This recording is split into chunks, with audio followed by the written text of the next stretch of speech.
جاؤ، دنیا میں ایک انچ نہیں ہے، کوئی ملک نہیں ہے جہاں اللہ تیرا دین قائم ہو جائے تو کہاں جائے۔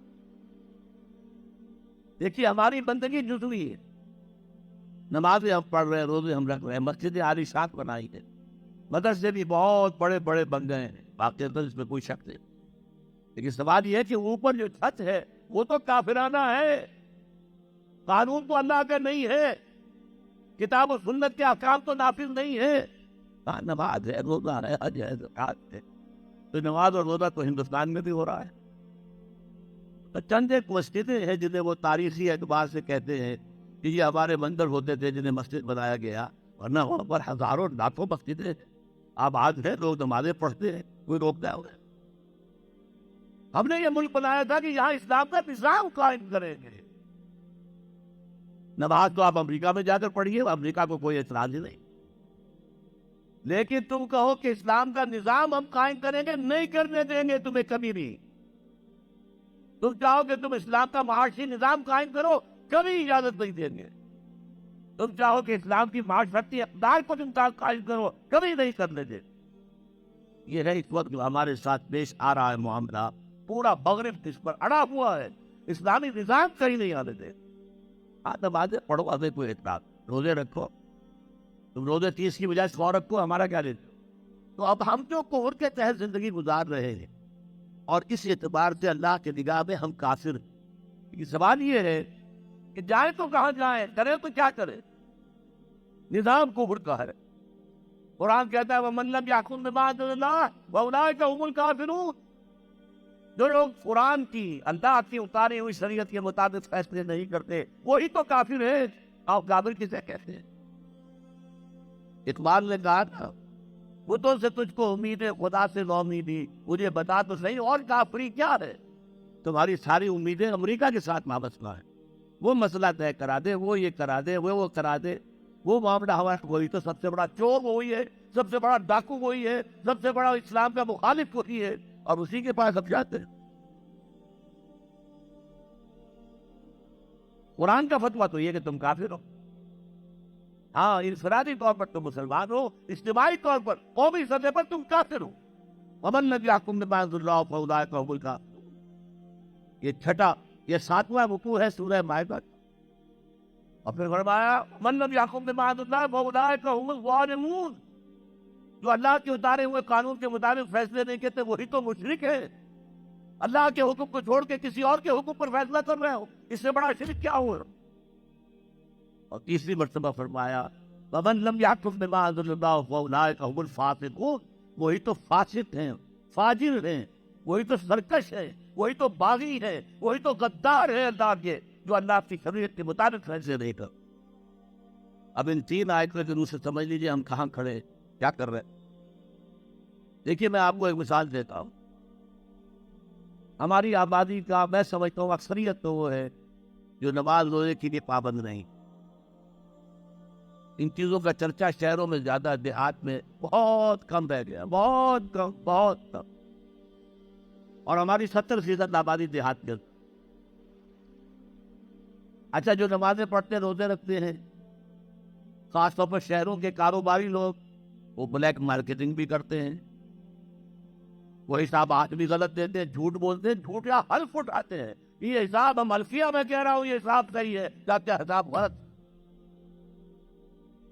سودی کاروبار کرتے ہیں، اپنے کاروبار کو بڑھانے کے لیے سود کا قرضہ لیا ہے، سودی قرضہ لیا بینک سے، اپنی بلڈنگ بنانے کے لیے بہت بڑی قرضہ لیا ہے بینک سے،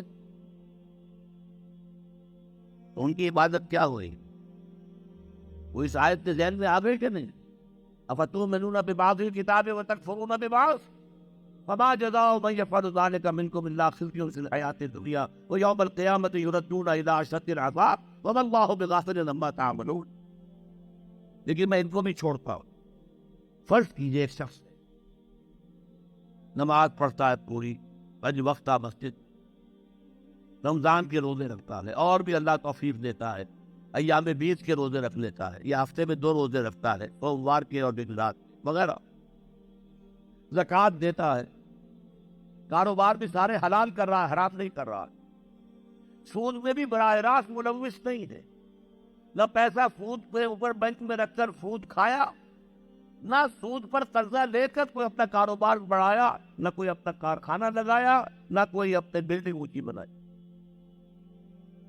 پردہ بھی اس نے اپنے گھر میں بالکل شرعی نافذ کر دی.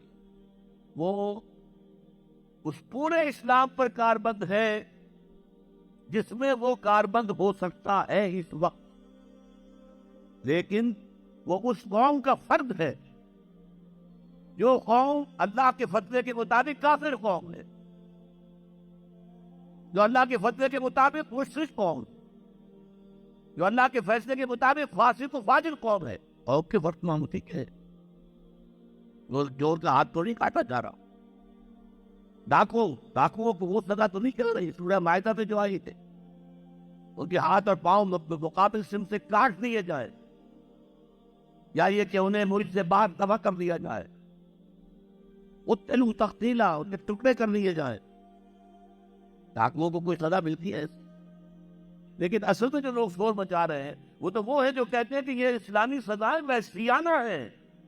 بے نظیر بھٹو کا کہنا ہے یہ وحشیانہ سزائیں ہیں، اللہ کی دی ہوئی سزائیں وحشیانہ ہیں. معاذ اللہ ثم معاذ اللہ ثم معاذ اللہ کلمہ کفر ہے. اب اس کا کیا علاج ہے ہمارے پاس؟ کیا کریں؟ میری بات کو توجہ سے سنیے.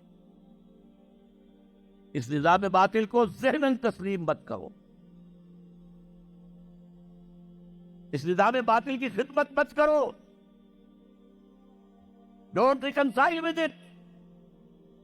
Don't serve it. Don't support it. اس نظام کے تحت پھلنے پھولنے دولت مند بننے کی کوشش مت کرو، بلکہ اپنی زندگی کو سکیڑو، اپنی ضروریات کو کم کرو، اپنے آپ کو ذرا آزاد کرو، اپنا وقت، تاکہ اس وقت کو تم لگا دو اس نظام کے خلاف جدوجہد میں. ایک ایسی جدوجہد، ایک ایسی کوشش کہ اس نظام باطل کو جڑ سے اکھیڑ کر دیکھنا ہے اور اس کی جگہ نظام حق، دین حق نافذ کرنا ہے. یہ جدوجہد اگر کرو گے، تن من دھن لگاؤ گے، تو یہ کفارہ ہو جائے گا کہ تم کافرانہ ملک میں رہ رہے تھے. اس کا نظام کافرانہ تھا، تم چاہے اپنے آپ کو مسلمان سمجھتے تھے، لیکن نظام کافرانہ تھا جس کے تحت زندگی گزار رہے. ہاں اگر یہ کرو، اے اللہ میں نے اس نظام کو ذہناً تسلیم نہیں کیا، اے اللہ میں نے اس کی خدمت نہیں، میں نے اسے سپورٹ نہیں کیا، اے اللہ میں نے اس کے درمیان اس کے نیچے رہتے ہوئے عیش کرنے کی کوشش نہیں، اے اللہ بلکہ میں نے کم سے کم اپنی ضروریات کر کے وقت نکالا اور اس کے خلاف جدوجہد کی، اس نظام کو اکھاڑ کر پھینکنے کے لیے کوشش کی، اور تیرا نظام لانے کی جدوجہد لا نہیں سکے. تو اللہ آپ کیا کریں، ہمارے اختیار میں تو نہیں ہے. وہ آئے گا تو اسی وجہ تیری مرضی ہوگی، تیرا منشا ہوگا، لیکن ہم نے اپنی زندگی لگا دی. اگر تو یہ ہے تو کفارہ ہو گیا.